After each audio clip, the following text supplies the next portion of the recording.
Hey, travelers, back again for some more beer tasting Ooh. because that's what we like to do. And Wouldn't it be odd if you came on the show and we're eating hot dishes and casseroles today? you know what? This week we're having tea, Sorry, guys. but we're not. So No. don't turn away yet. We're actually going to drink beer Oh, thank God. because we know how much you like to watch us drink beer. But It's a weird hobby. it's a weird hobby, but we have no other hobbies. It's one of the few hobbies that you can do with your friends and no one has to physically actually do anything. Well, and then if you make videos about it, you talk about it, and you try to justify it. Yeah. So that's how I look at it anyway. So, So today, what is this one called? this is Raging Bitch from Flying Dog. How dare you call me that? Yeah, well, the shoe It's a fits. You know. Belgian IPA. Belgian IPA. Yeah. So I guess we don't really have a theme today, but the way we were talking about before the show is that when people drink beer, they don't necessarily always have a theme to your night. So Yeah. we decided rarely. to go, let's just drink good beers and not worry about it, right? Right? Yeah. So we're kicking it off with Flying Dog. It's a brewery out of Maryland. I'm pretty sure I should have read the bottle, but that's not really my style. I'll read it for you. It's a Belgian IPA, and Flying Dog's been around forever. Their logos and their labeling are unique, to say the least. It's almost like a person, like you're trying to tell a person on acid how to draw a picture of a dog. Yeah, this picture of a dog, and we're not going to get an up close look for you. You just have to go buy it yourself. It's a little scandalous. It's something. Yeah. It really is. It goes along with the name, though. Yeah. So And so they make a Belgian IPA, which I thought was kind of cool because, there's all these iconic IPAs out there, but there's only really one Belgian IPA that's survived all the IPA yeah. turnovers over the years, and this is it. So, Yeah. Okay. yeah. You get hoppy nose, but not like overly hopped. I get a little Belgian yeast, a little of that farmhouse. Mm-hmm. I don't know why they call it that. It's a terrible descriptor, but I don't have one. I'm not smart enough to think of a better one. Yeah, see, when I think farmhouse, I think something completely different. So It's dry. The Belgian yeast nice and dries it out nice. It's very dry. Yeah. I'd say that Belgian yeast kind of covers up a lot of the hop profile, Yeah. but not in an unpleasant way. The hops kind of show through after. This would be it's a nice hot weather type beer, but for me it's not one of those that I'm going to have more than one of. It is 8.3% alcohol, so Yeah, it's stiff. It's a stiff one. Yeah. that's what she said. That goes along right with that beer. Yeah, I feel like a stiff one with the Raging Bitch is somehow a good combination. I think so. Complimentary. Yeah. Yeah, I'm not gonna say it's my my go-to IPA, but it is kind of refreshing after all of the hazy beers and all the juicy ones that have something that is a completely different flavor profile and Right. yet still delicious. Imagine that, right? You don't have to be like everyone You mean else. you don't have to have a hazy IPA for it to be delicious? No, you do not. Are you serious? Get right out of here. Yeah, it's almost like very resiny on the finish, which isn't my favorite thing in an IPA, but for some reason I'm digging it in this one. Yeah, I don't. This is and maybe it's just the alcohol content too, but it's more of it's a sipper. It's not something you're gonna take down. Oh, You're not gonna. I mean, you do. That's fine. I'm not here to judge you, man. I work hard every day. I work hard every damn day. Good for you. Hard every day. Yeah. Some of us work harder than others. I'm not here to judge you about that either. I don't know what you do, man. You sell beer. I mainly drive. How around, hard can that drive be? around and get yelled at by bar owners. It's more or less. That sounds like a day. Yeah. It's a day. Cool. Well, that was fun. Next beer. Yeah. Half Acre. While you're opening that, before you talk about it, it's a grist beer. Ooh. So, because we are the Taproom Travelers, and it's in our name, we travel. It's, beer and we travel. So, I actually did some research and stuff to talk about today. You can believe that? Right? Guys, people are going to turn away from this show. I know. I'm sorry. But I went to craftbeer.com just to see if there was anything that really caught my eye. And, just slammed that right down on the table. And they were talking about traveling to go along with breweries. So there's a lot of breweries that have their own hotels, or they're partners with hotels, or they open up breweries in the bottom of a hotel. Oh, yeah. Or, Airbnb, that kind of stuff. And so this map is just full. That's a and lot. we can pull that. We'll have a link for you down below. There's even one in North Dakota. I know, right? Well, if you're going to go to North Dakota, they better have some place for you to stay. Otherwise, you'd be camping out in an oil field somewhere.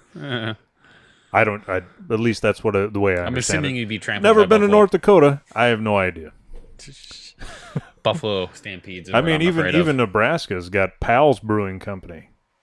Yeah, that's in North Platte. Yeah, that's fun.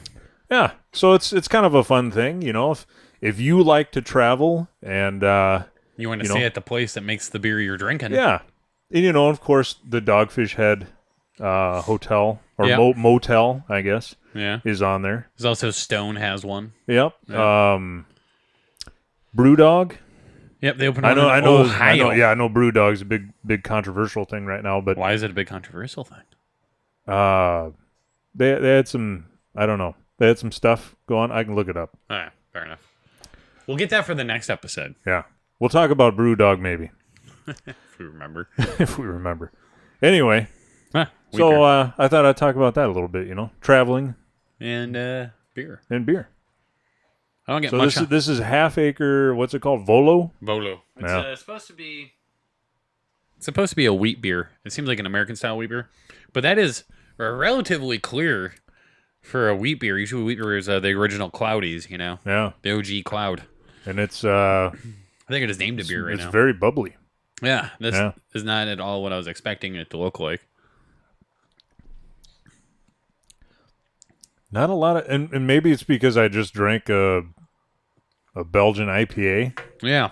Not a lot of taste. It's almost like a wheat pilsner. Or like a wheat light beer. Yeah. Somebody's like, let's take this wheat beer and cut it in half and package that. Do they brand it as low-cal? No. Just a little But it is a grist beer, so does that make a difference? I don't actually know what a grist beer is. I feel like that's be something that I should know, but... All I know about a grist beer is that Lakefront makes one, and it's gluten-free, but this one is not. Yeah. Huh.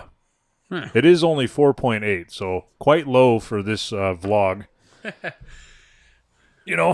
not unlikable, though. We like to start at 5, and we'll work up from there.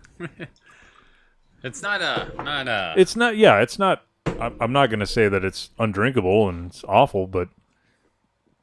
I feel like grist probably means like they use some kind of different malt or some kind of wheat to lighten it up a little bit. Barley, maybe? I don't know. This is very odd. I'm perplexed by this.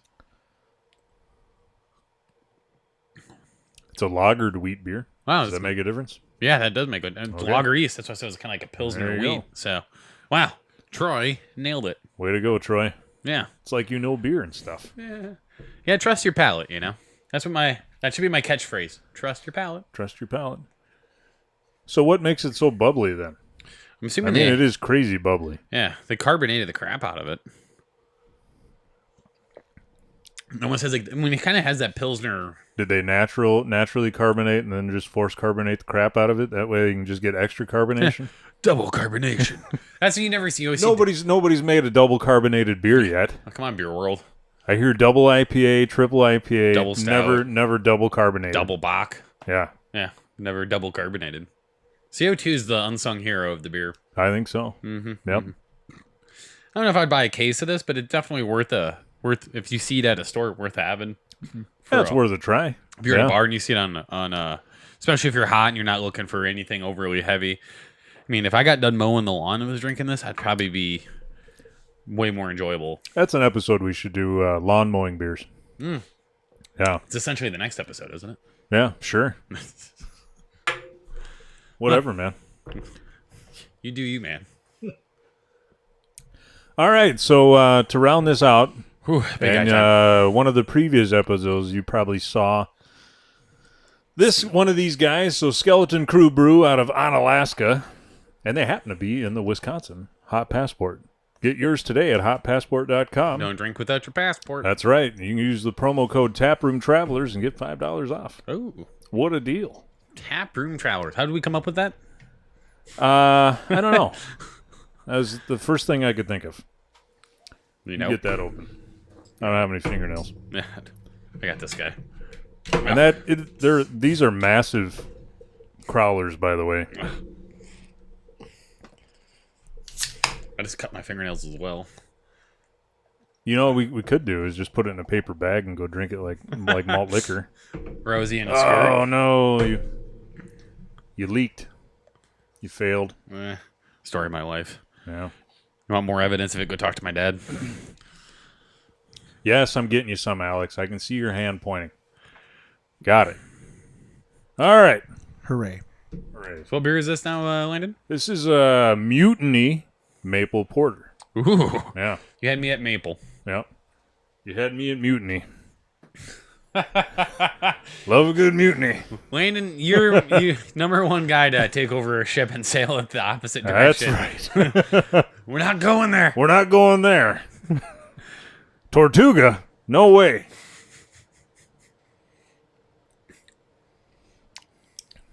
The nose is kind of nondescript. Pretty much nothing. I get maple. Ooh, that is like one It is sweet driving note of flavor. You usually like porters usually aren't. Yeah, a little usually pretty roasty, a little coffee, nutty. little coffiness, like a kind of a roasted malt in the porter would probably balance this out a smidgen. Yeah. Make it more complex. It's not a bad take. I feel like this beer is one batch away from being perfect. Like you got the maple, which is one of the harder things to get in the beer. Maple flavors to show through are so difficult, and they got that. They got a lot of that. Yeah. A little, oh yeah. A little roasted malt in this would balance it out. That would be great. Yeah. Yeah. More roasted. I'm sure there's already roasted malt on it. Obviously, it's dark. Yeah. You know. But Yeah. something to really dominate the beer. Yeah. Because maple's a good side flavor, but no one's sitting there like, hey, let's go drink some maple syrup. Huh? Yeah. Where's that Mrs. Butterworth at? Unless you're in the Super Troopers. Just chugging syrup. You know those boys. They get that syrup in them. They get all Get that syrup in them. we used Get to all do that. antsy in their pantsies. We used to chug maple syrup before wrestling matches because you wanted that little burst of sugar, Yeah? and then afterwards Was that before or after Super Troopers? Oh, definitely after. Yeah. Yeah. They were bringing in honey, and we're like, wow, wait a minute. This seems like we're primed for chugging maple syrup right now. Yeah. Way to be. Little Mondovi, Wisconsin, yeah? What a place. I'd say I'd give this beer 3.5 travelers out of 5. Yeah? I'm sitting right about 2.75, you know? I'm generous. That's fine. You can be generous all you want. But like I said, the part of this beer that I find impressive is that maple, because that is such a hard flavor to get to pop through. Right. And they did it, so. They Yay. just need to do it better. Yeah. Yeah. Yeah. Not a bad beer overall, though. What do you think, Alex? This is your old stomping grounds. I was going to ask what's the your score for the first two, since we did the third one. Alex, I won't score things unless I want to. And I just follow Troy. You know, if he's going to jump off a bridge, I will too. That's kind of how it goes. I would say I'd give the Raging Bitch, I'd probably give that like a 3.7 travelers out of 5. And I'd go probably 3.5. I'd say all the beers today have been solid beers, but nothing that I would be smuggling 5 cases with me to another state. By smuggling, I mean just driving it like a legal adult, because this is just taking the beer. yeah. I mean, Yeah. I'm not gonna Smokey and the Bandit this. Well, the good thing is you don't have to. Yeah. Yeah. You can if you decide to drive to a state, you can certainly take You it can back. take whatever you want. Isn't that great? Or if you fly and you check a bag and you pay some money for it, you can put all kinds of beer in there too. Yeah. Half Acre, though, solid brewery. I mean, it's kind of an interesting factor, too. We have a national brewery, kind of a regional one, and then a local one here. Yeah. So we kind of did the gamut of a beer. And it just shows that no matter where you are, sometimes not every beer you make is amazing. That's true, though, too. You know, and the first two are readily available in every liquor store. Yeah. And the Skeleton Crew one, you literally have to go to their place to get it. So I would say my favorite beer of the day, though, was the Raging Bitch. I do like that beer. I'm not an IPA guy. Mm-hmm. Yeah. That would be more like Chasing away. a one of these. Chasing away a demon or two. Yeah. I have like 4 bottles. Boy, I'd have to take down a few stouts or something. It'd have to be a day. Yeah. You know. If I start my day off with an IPA, you go, boy, Landon. Things turned out real rough for you today, didn't they? Folks like to do like mimosas for breakfast. I'm like, could I just have a coffee stout? Is that an option for breakfast? Yeah. Because breakfast drinking is only acceptable if you're having a mimosa or a Bloody Mary. Whereas I imagine because you don't like tomato juice, and that's your problem. Yeah, like you're a bit of a commie. Wah, But wah. yeah, you could have a michelada, which is basically a bloody just with beer instead of vodka. Can I just have a coffee stout? You can. Yeah. I'm basically what I've learned here in Wisconsin. Drinking is different here. It's perfectly acceptable to go out for breakfast and have something to drink. Now, they might look at you different if you have a full beer. Are you saying that does not happen in either Minnesota or the South Dakotas? Yeah, it's not quite as acceptable. Really? Or readily available. Born and raised Wisconsin for a reason, then, huh? Yeah. Well, there you go. You fit right in. It was something I had to get used to here, but it didn't take much. Yeah. The one thing that when I moved out of Wisconsin that I took with me and then I realized it was stupid that I even asked was like, oh, my parents are here. I can drink alcohol at a restaurant. Yeah. And they're like, what? I'm like, No. oh, we're not in civilization anymore. Yeah, that doesn't work in Minnesota either. It does work in South Dakota, but Oh, does it? yeah. All right. The other thing I found out, and about bloodies, is that so Minnesota and Wisconsin, most places will ask you if you want a chaser. So a chaser of beer usually comes in like this or maybe a little bit bigger. Outside of Minnesota and Wisconsin, that's not a thing. Oh yeah, no. We've done terrible things to Bloody Marys in the sense that we put like Cornish hens on them, and then How can you get more alcohol with your alcohol? I couldn't help but notice that this drink kind of tastes gross. Did you know? So here's another drink to help wash the gross out of your this mouth. Bloody Mary, it kind of tastes like gross. So can I get some beer with it? To wash off the gross. But I like bloodies, and I don't need a chaser with it. But if they're gonna offer more alcohol for free, yeah, yeah. your little sidecar of booze. Do you want a chaser? Is that free with it? Well, yeah. Then bring okay, me yeah, 4. yeah. Let's bring keep it bringing. all. You bet. That's what my mom and dad do. My mom and dad, when they go out to drink, my mom has a Bloody Mary. My dad drinks her chaser. There you go. And that's like That's a 2-for-1. That's a big night for them, though. It's like, holy shit, mom and dad. Yeah. Wow. So the only reason I knew it is because I went to the Denver airport, Mm-hmm. and it was one of the breweries there, and I wanted to try some of the beer. Oh, yeah. And I was like, so can I get a chaser with that? And he's like, must be from Minnesota or Wisconsin. Huh? And I said, what? How do you know that? He goes, it's the only 2 places that do that. Oh, yeah. So, and I corrected him. I said, I'm not from there. I live there. South Dakotans. Yeah, right. Anyway, that's sorry to scare you. Yeah, that's all for us this week. So don't forget about your hot passport because you can't drink without it, or you shouldn't anyway. No, you can get in trouble. Yeah, check us out on Bring your papers. Yeah, gotta bring your papers. Check us out on Instagram, Facebook, Twitter if you really think you need to. All those other good, and don't forget YouTube. If you haven't subscribed already, you should do that. And click the bell because Alex wants you to. Just do it. There you go. Wow. And then tell a friend about us. Ooh. Yeah. Assuming you have friends. I was a little much, Alex.